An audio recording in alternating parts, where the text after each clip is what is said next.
الله أكبر الله أكبر الله أكبر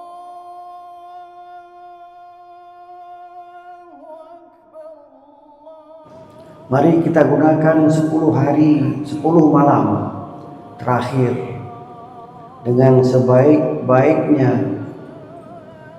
Semoga kita mendapat malam Lailatul Qadar. Kalau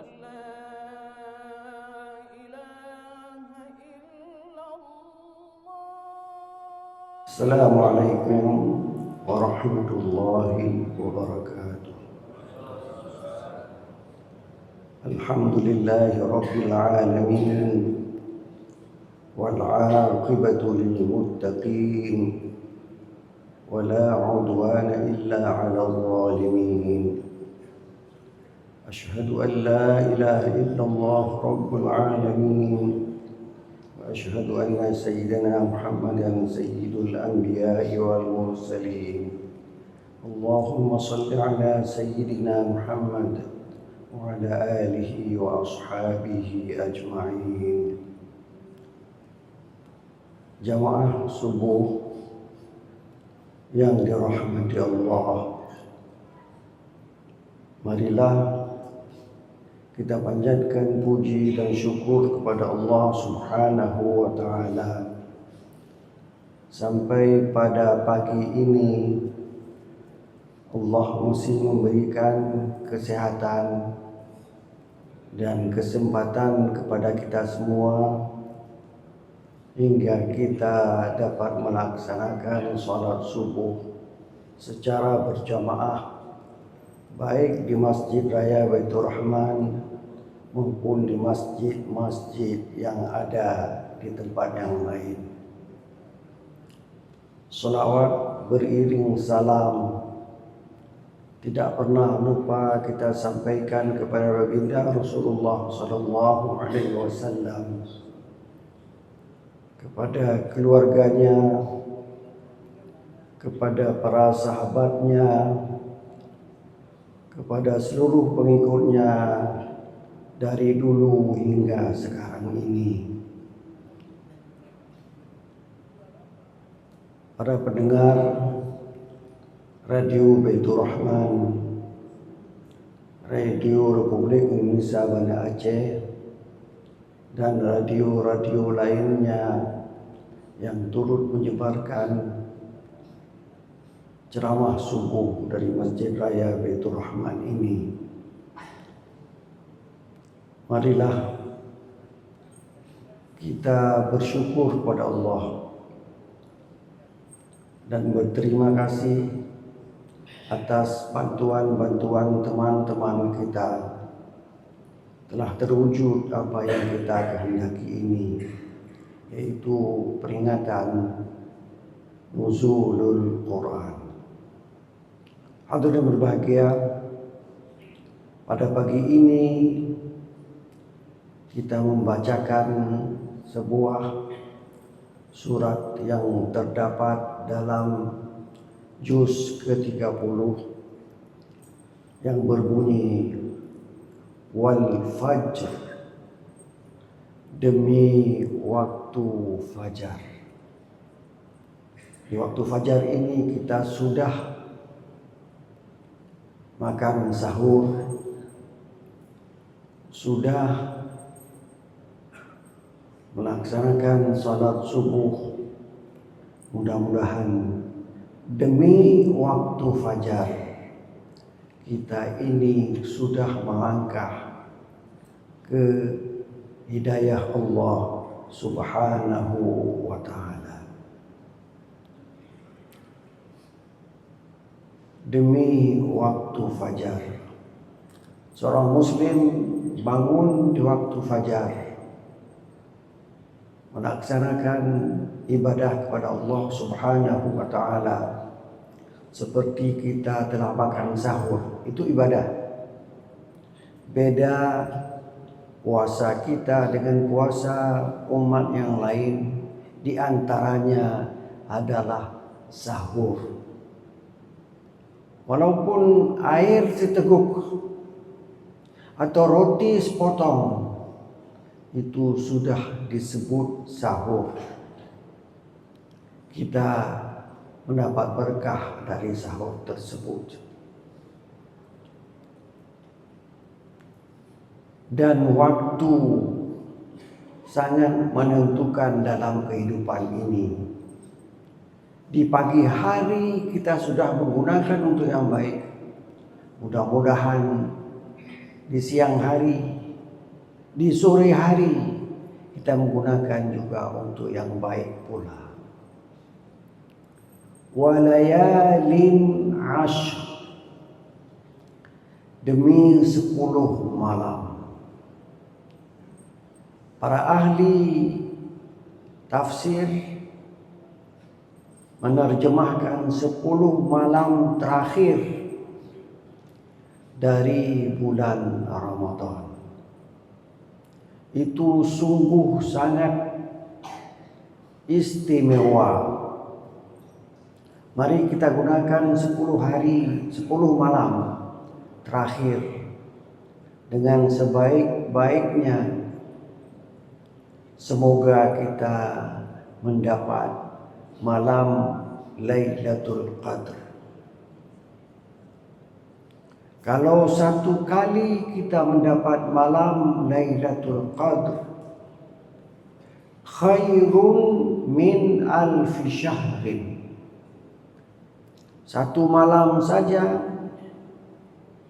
lebih baik dari khairun min alfi syahrin, 1000 malam dari malam-malam yang lain. 80 tahun kata para ahli, atau 82 tahun. Kalau umur kita sekarang misalnya 50 tahun, maka ditambah 80 tahun, berarti kita sudah beribadah berapa ratus tahun, 100 lebih. Kalau 2 kali kita dapat 2 tambah 80, 160, tambah 50, terus umur kita ini panjang. Diberikan Lailatul Qadar karena umur umat Nabi Muhammad sekitar 100 lah, atau 60 sampai 70. Tapi kalau umat yang dahulu 1000 tahun. Nabi Nuh dia berdakwah 950 tahun. Berarti umurnya lebih dari itu. Kita dapat Lailatul Qadar 2 kali, 3 kali, hampir sama nanti dengan umur Nabi Nuh alaihi salam. Kita tidak tahu. Kita berusaha untuk mendapat malam Lailatul Qadar.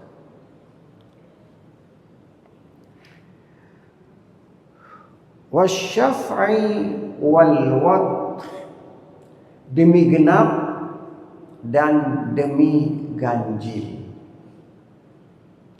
Kita berusaha, kita berupaya selalu minta bantu kepada orang lain. Itu wasyaf', demi genap. Harus bantu, harus minta bantu kepada orang lain. Wal watr, kalau ibadah biasanya kita tidak minta bantu kepada orang lain. Kita mengerjakan sendiri. Wal laili idza yasr, demi malam ketika berlalu. Kita tidak buang malam ketika berlalu. Kita gunakan untuk yang baik. Kita baca Al-Quran di malam hari lebih istimewa daripada kita membaca Al-Quran di siang hari. Bukan berarti kita tidak membaca lagi waktu siang hari, tidak. Kita baca, tapi bacaan malam hari itu sangat istimewa kepada orang yang beriman kepada Allah Subhanahu wa ta'ala. Hal fi dzalika qasamul lidhi hijr. Bukankah itu sumpah wal fajr itu sumpah. Kata mereka yang belajar bahasa Arab, wal fajr itu wawul qasam.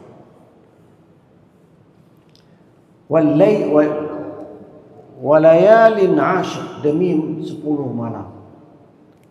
Wasyaf'i wal watr, demi genap dan ganjil. Demi itu semuanya sumpah. Sumpah itu baru dapat dipahami oleh orang yang punya hijr. Apa hijr? Punya batas. Apa itu batas? Akal. Hujrah ada batas. Kamar ada batas. Batas ke depan, batas ke belakang, itu ada batas.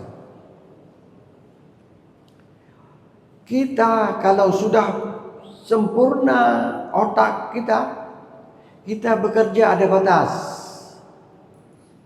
Seorang anak yang akalnya belum sempurna, dia kencing di mana-mana. Dia kencing. Tidak dibatasi oleh akalnya. Tapi kalau kita sudah dewasa, tidak akan membuka aurat di depan orang lain. Dan kita merasa tidak enak melihat pemuda-pemuda kita berlari dengan celana pendek.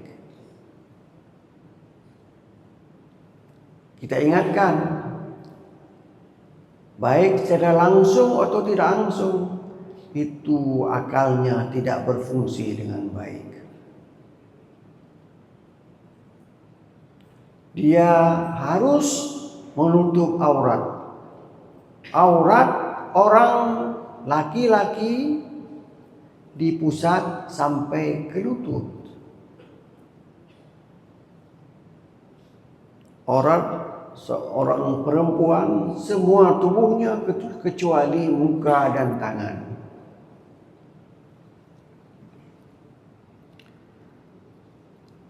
Dijelaskan lagi bagaimana kaum sebelum kaum Nabi Muhammad sallallahu alaihi wasallam, kaum Ad, dia bisa membangun bangunan yang hebat menurut masanya. Allati lam yukhlaq mithluha fil bilad. Tidak ada contohnya di waktu itu bangunan yang dibangun oleh kaum Ad. Tapi mereka tidak beriman kepada Allah. Bangunan itu roboh. Kemajuan itu akan hancur. Tidak ada manfaatnya di akhirat kelak. Jadi sekarang Allah mengingatkan kita bahwa kita mengerjakan pekerjaan harus ada manfaat dunia dan manfaat akhirat. Jangan untuk dunia saja. Kita hidup bukan untuk kehidupan dunia saja. Kita hidup untuk dunia dan akhirat. Setiap kita ingin mengerjakan sesuatu, kita harus mikirkan dulu. Ini baik untuk dunia dan baik pula untuk akhirat. Jadi seorang mukmin dia bekerja untuk kebaikan dirinya pribadi di dunia dan di akhirat, dan untuk kebaikan orang-orang lain yang ada di sekelilingnya. Marilah kita bekerja dengan baik. Kaum Ad sudah bekerja dengan baik, tapi tidak ada gunanya untuk akhirat, dihancurkan oleh Allah Subhanahu wa taala. Kaum Samud demikian juga. Saya tidak ceritakan pada pagi ini apa beda kaum Ad dan kaum Samud. kaum Fir'aun dan kaumnya. Dia sudah membangun piramida. Bagi mereka yang sudah pernah ke Mesir, bisa lihat piramida. Demikian agung, bangunan yang hebat sekali. Sampai hari ini belum ada tandingannya. Tapi itu untuk berguna kehidupan di dunia saja. Tidak ada gunanya untuk akhirat kelak. Mudah-mudahan pemerintah Aceh akan membangun sebuah peradaban yang mulai sekarang dirancang dengan menyuruh menutup toko di waktu azan dan menyuruh anak-anak sekolah untuk membacakan Al-Quran sebelum mereka belajar. Semoga kebudayaan kita ini ada gunanya untuk dunia dan ada gunanya untuk akhirat. Sekian dan terima kasih. Wabillahi taufiq wal hidayah. Wassalamualaikum warahmatullahi اللهم إنا نسألك التوبة والإنابة والاستقامة على الشريعة الغراء والطريقة البيضاء برحمتك يا أرحم الراحمين. رب اغفر لنا ذنوبنا ولوالدينا وارحمهما كما ربيانا صغيرا. رب اغفر لنا ذنوبنا ولوالدينا وارحمهما كما ربيانا صغيرا. رب اغفر لنا ذنوبنا ولوالدينا وارحمهما كما ربيانا صغيرا. رب اغفر لشيخنا ولمشايخنا ولأساتذتنا. واغفر لنا جميع أوليائك المقربين من علمائك العاملين المخلصين وعبادك الصالحين. واغفر لنا ولأزواجنا ولأولادنا ولبناتنا ولإخواننا ولطلابنا ولطالباتنا. واغفر لنا ولجميع المسلمين والمسلمات والمؤمنين والمؤمنات الأحياء منهم والأموات. يا أول الأولين ويا آخر الآخرين ويا ذا القوة المتين ويا راحم الفقراء والضعفاء والمساكين. يا أرحم الراحمين يا أرحم الراحمين يا أرحم الراحمين. أظلمنا أنفسنا وإن لم تغفر لنا وترحمنا لنكونن من الخاسرين. رب اغفر واعف وارحم وتكرم وتجاوز عما تعلم إنك أنت الله العز الأكرم. اللهم احسن عاقبتنا في الأمور.